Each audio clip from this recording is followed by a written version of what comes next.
welcome to Logan's Voice. I'm Doug Ballinger, Logan's dad, and this podcast was born out of heartbreak, grief, and the determination to make sure my son Logan's story saves someone else's child. Logan was 32 years old when he died from a fatal dose of what he thought was heroin. But it wasn't just heroin. It was a chemical cocktail laced with fentanyl, cocaine, and xylazine. He didn't stand a chance. Since his death, I've learned more than I ever wanted to know about how we got here, how a nation was systematically overprescribed, misled, addicted, and then left to die once the profit margins dried up, and how the people responsible still sleep comfortably at night. In today's episode, we're not just talking about Logan, we're talking about the big picture. We're going to trace the timeline of this crisis, expose the lies that fueled it, and follow the money, and talk about what's being done and what isn't. Because if you think this epidemic is over, it's not. It's just gotten quieter, deadlier, and more hidden. This is the story of corporate greed, government failure, and human loss on a scale we've never seen before. But it's also a story about fighting back with truth, with advocacy, and with the voices of those we've lost. Let's get into it. This crisis wasn't accidental. It wasn't unpredictable. And it surely wasn't inevitable. It was engineered. In the late 1990s, Purdue Pharma, a privately owned company run by the Sackler family, launched what would become the most infamous pill in modern medicine, OxyContin. It was marketed as a breakthrough, a miracle drug for pain relief. But what made it so different and so dangerous was how it was sold. They claimed it was less addictive because of its time-release formula. They assured doctors it was safe for long-term use. But inside Purdue's own records, they knew better. They had reports, studies, even handwritten notes showing people were crushing the pills to snort or inject, defeating the time-release mechanism entirely. Still, they pushed it harder. They hired hundreds of reps who were incentivized with massive bonuses to get doctors to prescribe higher doses. The higher the milligram, the bigger the bonus. They targeted communities where people worked hard, got injured often, and trusted their doctors. Rural towns, blue-collar counties, places where people didn't have a lot of options or a lot of power to fight back. And those communities were flooded. Prescriptions soared between 1996 and 2002. Purdue made over $1 billion in sales. And when people got hooked because opioids are addictive, they were blamed, branded as weak, as junkies, as criminals. But addiction wasn't a side effect, it was a business model. And it worked, not just for Purdue, but for other companies that followed their lead. Johnson & Johnson, McKesson, Cardinal Health, and AmerisourceBergen, just to name a few. Each played a role in distributing, marketing, and profiting from these pills. This wasn't just a public health failure, it was a coordinated, profit-driven betrayal of the American people. And the result was predictable. Dependence, then desperation, and finally, for too many, death. This wasn't a war on drugs, it was a war of deception. And our kids, our families, our communities, we were the collateral damage. What started with a prescription pad ended with a body count. After years of unchecked prescribing, the medical community finally began to recognize the damage opioids were doing. Laws changed, guidelines tightened, doctors got scared, and seemingly overnight, the pill mills slowed down or shut down altogether. But here's what they didn't think about, or maybe they just didn't care. What happens when you cut off a person who's already dependent? What happens when someone has been taking 80 or 100 milligrams of OxyContin a day, not to get high, but just to function, and suddenly they can't get a refill? They don't just go home and suffer in silence. They look for something else, something cheaper, something available, and that's where heroin came roaring back into the picture. But the heroin people were turning to wasn't pure, and it wasn't predictable. And soon something even more dangerous took its place: illicit fentanyl. Not the kind used in hospitals. I'm talking about illegally manufactured fentanyl shipped in powder form from labs overseas, mostly from China, and often smuggled through Mexico. This wasn't just another street drug. This was a synthetic killer, up to 50 times stronger than heroin. Dealers began cutting fentanyl into everything: heroin, cocaine, meth, even counterfeit pills made to look like real pharmaceuticals. And here's the catch: you can't see fentanyl, you can't smell it, you can't taste it. One pill might get someone high, the next pill might shut down their lungs in under 1 minute. That's what happened to Logan. He wasn't a one pill and dead case, but the risk was always there because you never really know what's in the bag or the pill when the supply is so poisoned. That's the reality now. People think overdose as some back alley needle in the arm kind of death, but that's not what we're seeing. We're seeing kids die after taking what they thought was a Xanax to sleep.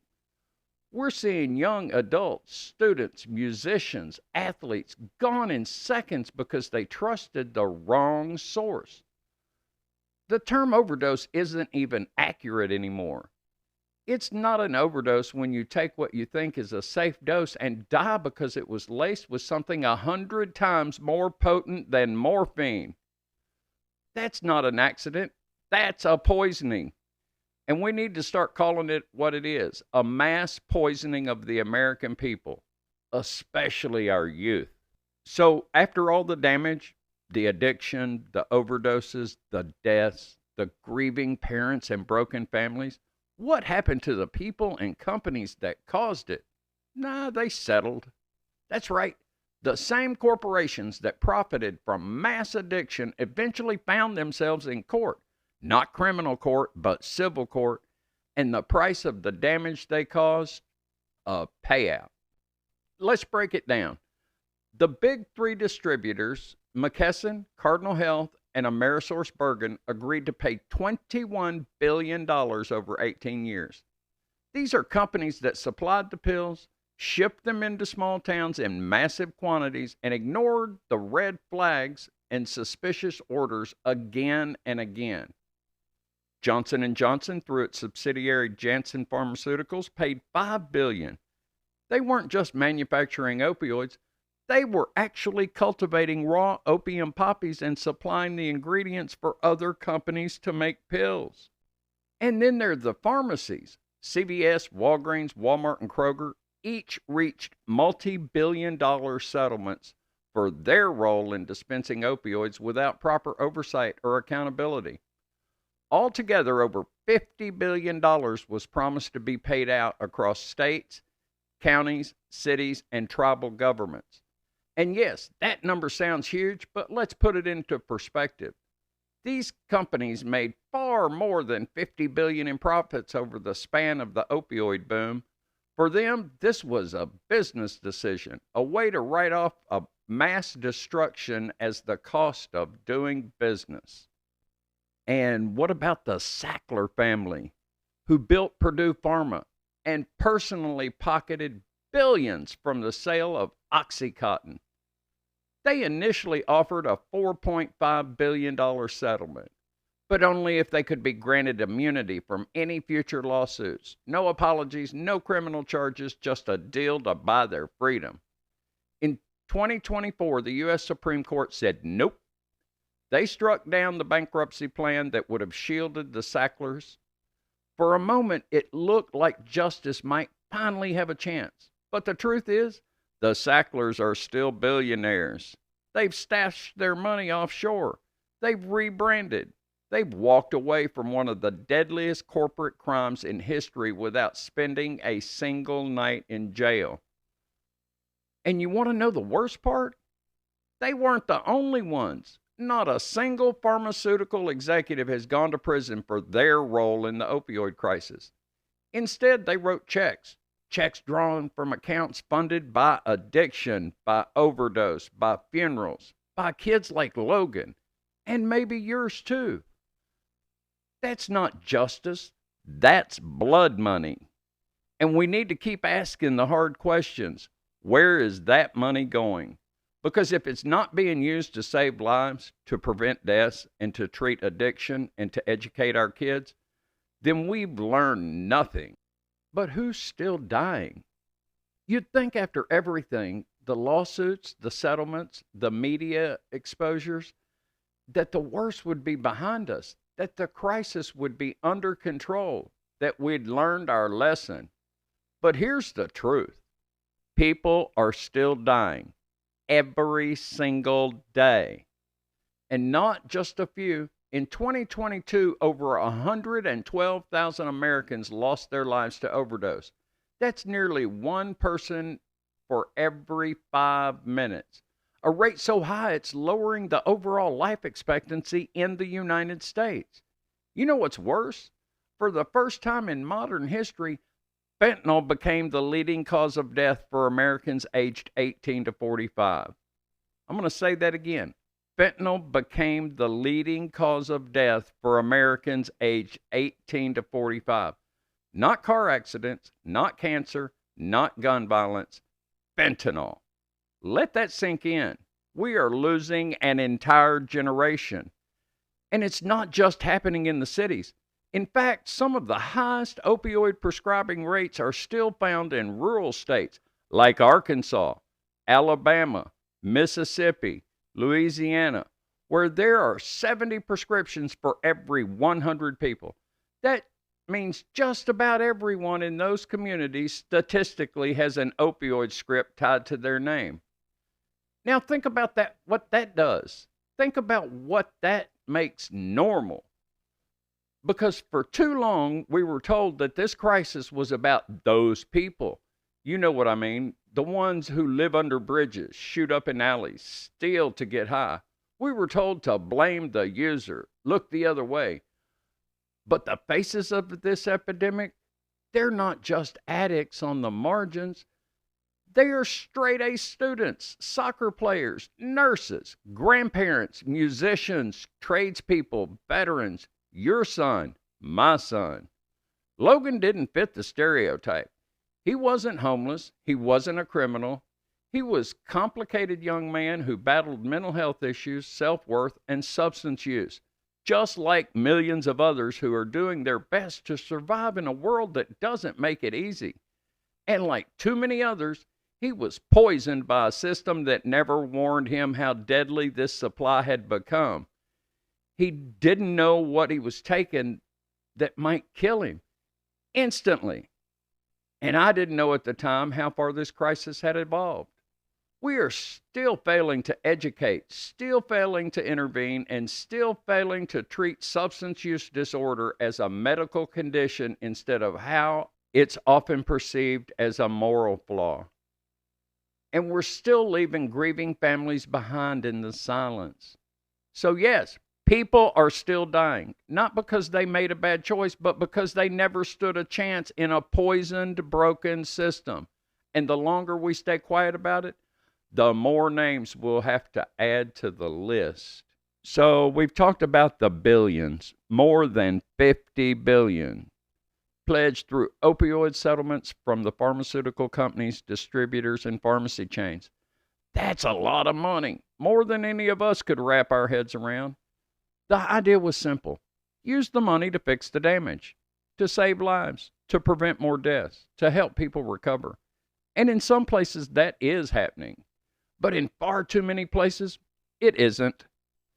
The agreements require that at least 70% of the funds go toward opioid remediation. Things like addiction treatment, mental health services, prevention education, harm reduction tools like naloxone, and housing support for people in recovery. But here's the problem. Nobody is really watching. Each state has its own process. Some have established councils or oversight boards, like in Texas and Kentucky. Others are letting individual counties and cities manage their own share of the money. That means there's no uniformity, no consistent plan, and in some cases, no transparency at all. There are reports of local governments spending settlement funds on police cruisers, jail renovations, new administrative buildings, and even office furniture. Now, look, I support public safety, but this money wasn't meant to furnish government offices. It wasn't meant to fill budget gaps. It was meant to stop people from dying. Let me say that again. This money was supposed to save lives. It was supposed to go toward opening more detox beds, expanding long-term affordable recovery programs, putting counselors in schools, equipping first responders with naloxone, funding mobile harm reduction units, supporting grieving families and survivors, and yes, educating the public so that what happened to my son, to Logan, doesn't happen to someone else's child. Instead, we have a patchwork of priorities and in some places, no accountability at all. That's why groups like KFF Health News and Legal Action Center and researchers at Johns Hopkins are creating tracking tools so we can follow the money, so we can ask the hard questions, so we as the public can push for better accountability. Because the truth is, if we waste this opportunity, we may never get another one. This is blood money, paid with the lives of people like Logan, paid with pain no parent should ever feel. And we owe it to every single person we've lost and to every person still fighting for their life to use it the right way. If you've stayed with me this far, thank you. I know this wasn't easy to hear. It shouldn't be. None of this should feel normal. But that's part of the problem, isn't it? We've gotten used to it. The headlines, the statistics, the vigils, the funerals. We scroll past them now. We hear about overdose deaths like it's just another part of life in America. But for those of us who have lost someone we love with everything we had, it's not just another number. It's the number, the date everything changed, the moment our world split into before and after. For me, that number is May 19th of 2020, the day Logan died. Since that day, I've been on a mission to tell the truth even when it's ugly, a mission to fight for change even when the odds feel impossible, and a mission to say my son's name out loud in every room I walk into, because silence only protects the ones who caused this crisis, not the ones still suffering from it. And I'm not alone. There are thousands of us, parents, siblings, children, partners, friends, all carrying the weight of a loved one lost, all trying to make sense of the senseless, all speaking out because our voices are the only thing louder than our grief. We are not just victims of this crisis. We are the witnesses, the storytellers, the truth tellers. So here's what I'm asking for you if you're listening. Start talking about this, even when it's uncomfortable. Say the names of those we've lost, because they mattered and they still do. Hold your community accountable. Find out how your state is using its settlement money. Educate your kids. Don't wait for the school system to do it. Support harm reduction, prevention, and recovery, not punishment, shame, and silence. And most importantly, visit hopemovementcoalition.com or cwc.ngo for more resources. Also, visit logansvoice.com. There you'll get links to more episodes of my podcast. Share your story, wear the message through our Logan swag store, and help us keep this movement alive. This podcast is not just about Logan's death. It's about what we do and the pain that followed. It's about turning grief into purpose. Because my son didn't choose to die, but I choose every single day to make sure his story might save someone else's life. My name is Doug Ballinger. I am Logan's voice. I am Logan's dad, and I will not be silent any longer.